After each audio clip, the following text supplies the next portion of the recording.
Hello and welcome. My name is Ashleigh and I'm delighted to be hosting our very first season of LearnSci Webcasts, a series all about educators helping educators. We've invited university educators to share stories about their own experiences and challenges, along with tips and tricks that you can use in your own teaching. Thank you so much for listening and I hope you enjoy. Hello and welcome to this episode of LearnSci Webcasts. Today we're talking about developing student confidence in practical science, and we're joined by Dr. Dino Spagnoli and Dr. Callum Cooper. Why don't you go ahead and introduce yourselves? Dino? Hi, I'm Dino Spagnoli. I'm a senior lecturer at the University of Western Australia in Perth, and I teach in the chemistry major, and I'm teaching in all levels of chemistry, first year, second year, and third year. And I'm also the coordinator of first year studies for the chemistry and biochemistry and genetics majors. So my name is Dr. Callum Cooper. I'm a senior lecturer in pharmaceutical microbiology at the University of Sunderland. I teach on our pharmacy programs. I teach on our biochemistry program, medicinal chemistry program, biopharmaceutical sciences program, and on our BPS MedChem Biochem programs. I'm the module leader for the first year practical skills module, the second year practical skills module, and the final year research project module now, as well as some other bits and pieces. Lots to do then. Yeah, they keep me in the basement out the way where I can't do anything. Great. Well, welcome guys, and thank you so much for joining us. So today we're talking about student confidence. Some students coming into the labs have relatively little lab experience. This might be due to their limited lab experience from their secondary school education, perhaps due to the pandemic, or this could be perhaps mature students, coming into university, not having been in a lab for many years since they were at school, for example. So this lack of experience can affect students' confidence levels when entering labs and learning those key skills that are required.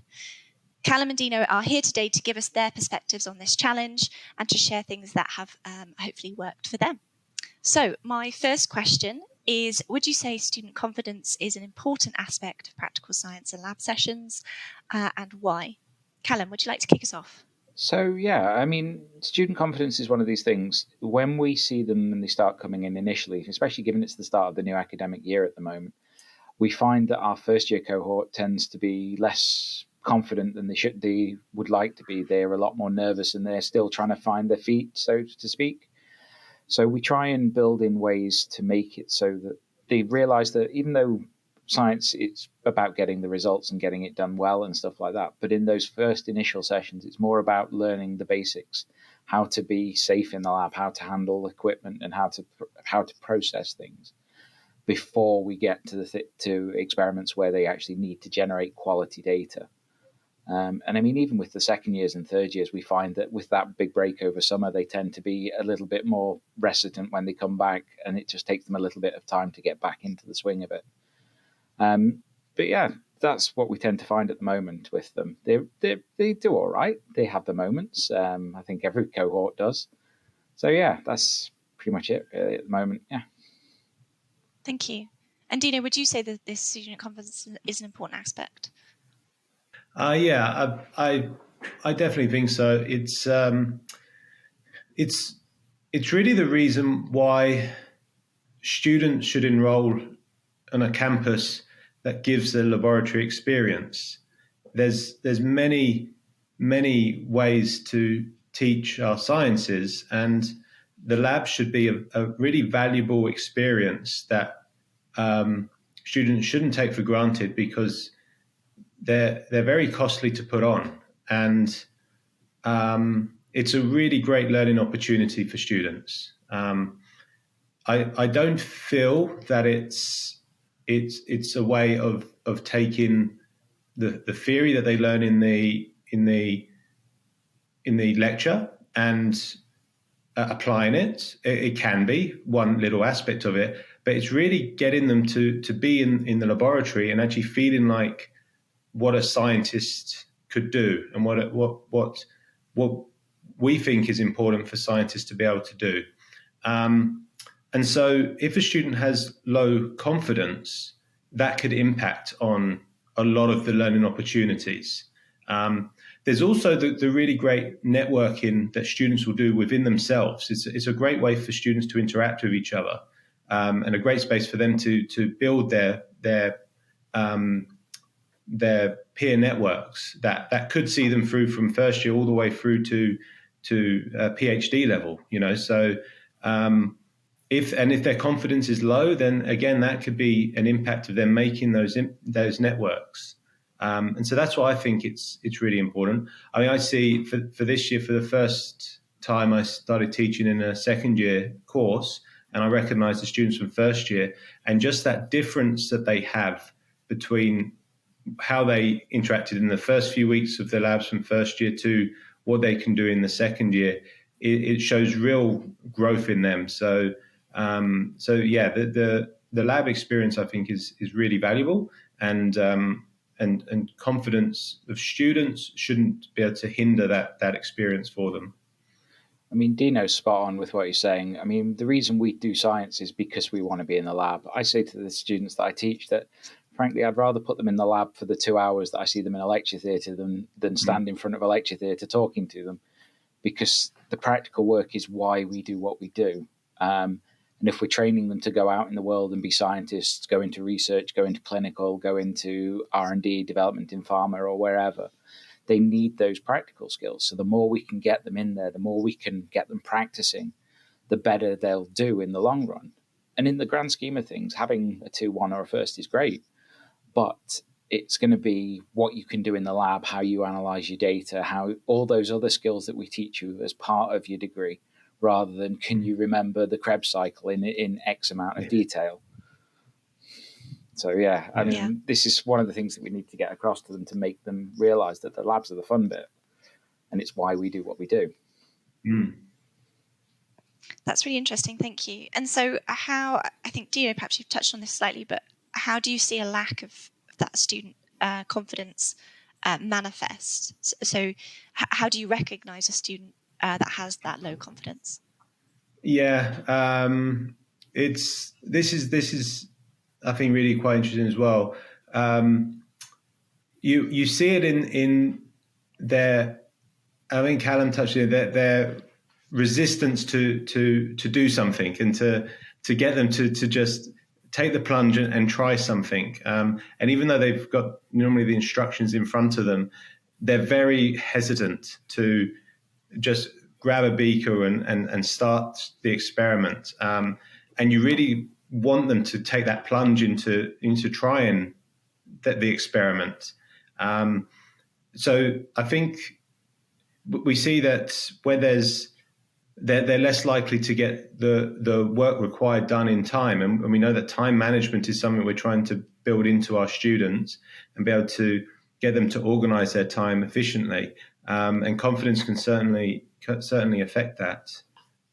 So yeah, I think it's that's where you see them, that they spend a lot of time reading over their notes, and you can see some of them have gone into great details of writing out notes that they've got from either a pre-lab video or something to highlight the notes that they've got, but they're still not actually doing the science that we want them to do. So yeah, they just tend to step back a bit and look for others around at others and see what they're doing.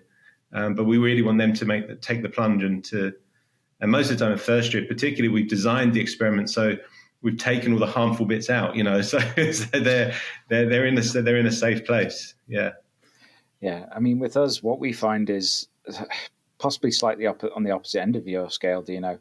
We find that some of the first years in particular, they don't read the lab scripts. They just come and ask, "Do I need this? Right. Do I need this? Is this the right pipette?" And it's trying to get them to realize that, look, we've written all this stuff for you. Read that first, and that'll help you do it.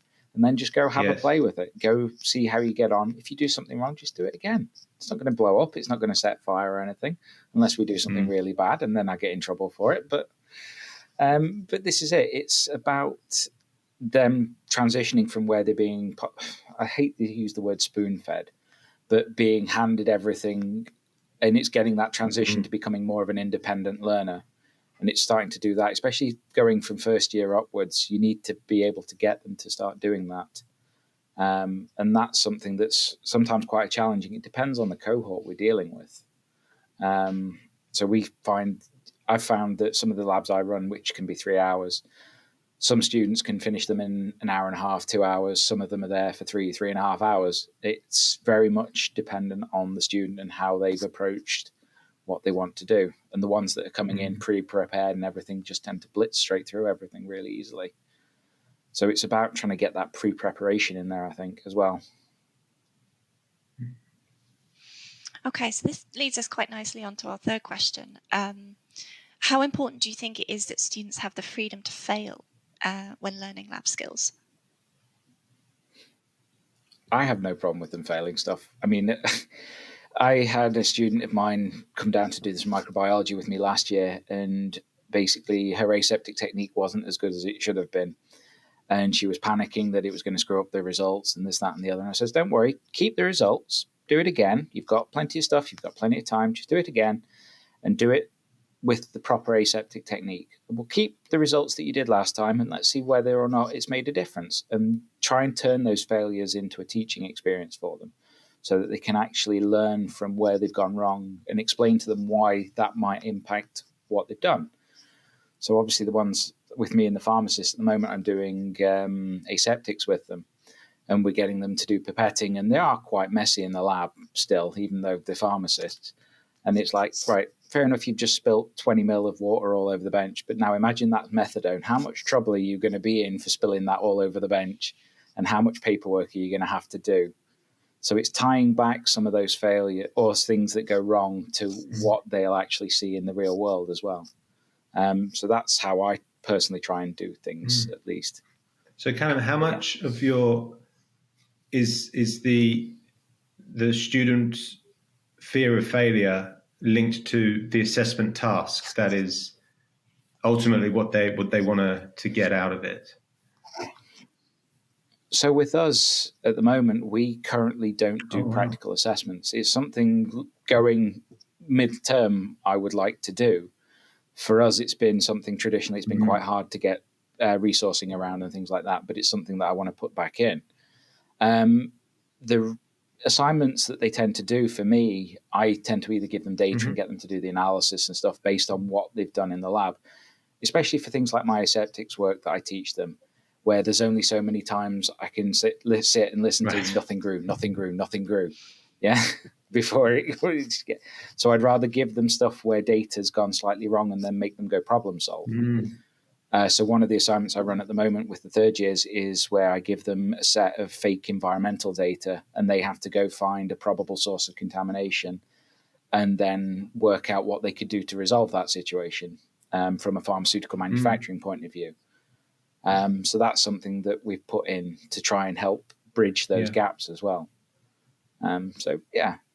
We find that the assessments are good or okay, at least for the moment, but there's still things I want to fix on it. But that's me. Well, I think you've got a very, very nice model there, because you do allow students in their lab time to make a mistake and not have the high stakes on there, which can cause higher anxiety, which can relate to confidence, where they need that result for their assessment. Unfortunately, in our situation, we do have, like in chemistry, in the synthetic side, they make something, they make their little white crystal and they get a yield and they get a mark attached to that. Or in the physical side, they get a procedure and they need to be within a certain error range to get a mark there. And there, where the student makes a mistake, they see it as a real failure and a stumbling block that they can't get over. And I think that learning from mistakes can be really valuable for them, but can decrease their confidence as well, especially when it's linked to something that's going to ultimately affect their grade.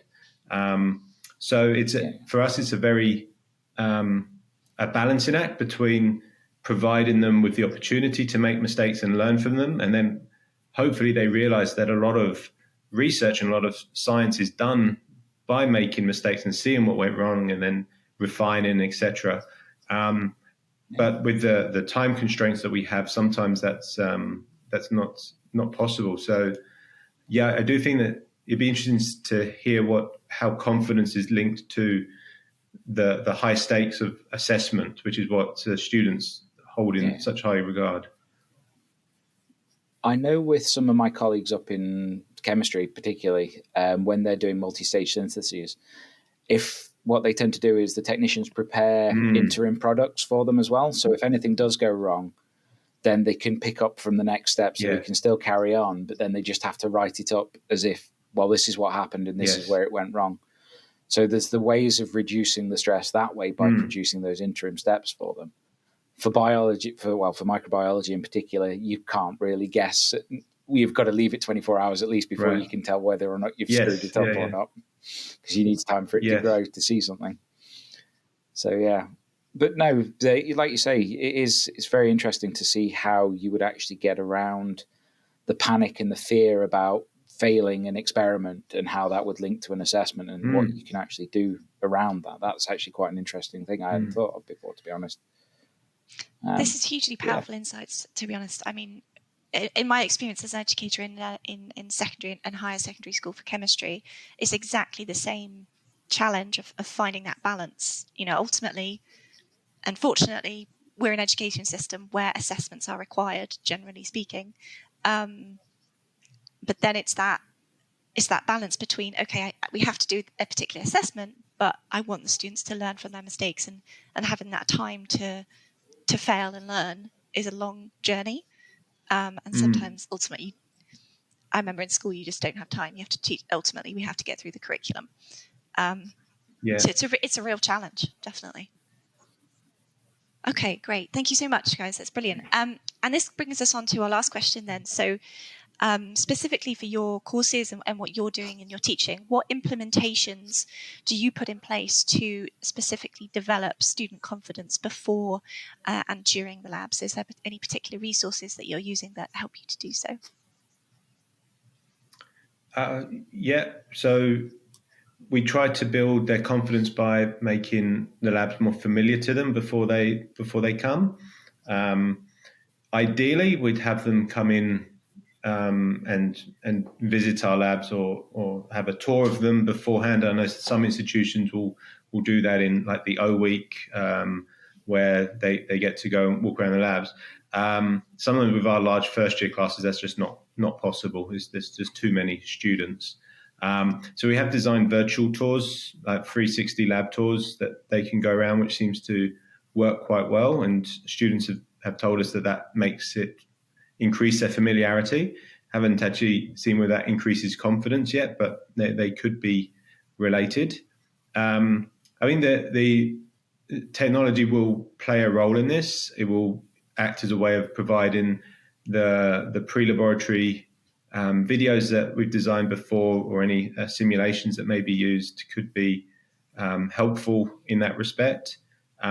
During the labs, I find that if you spend a bit of time with your demonstrators beforehand in preparing them to know what to expect, and also how to troubleshoot the common problems that because you've done the labs multiple times, but you may have a demonstrator that for the first time is coming in to demonstrate that lab.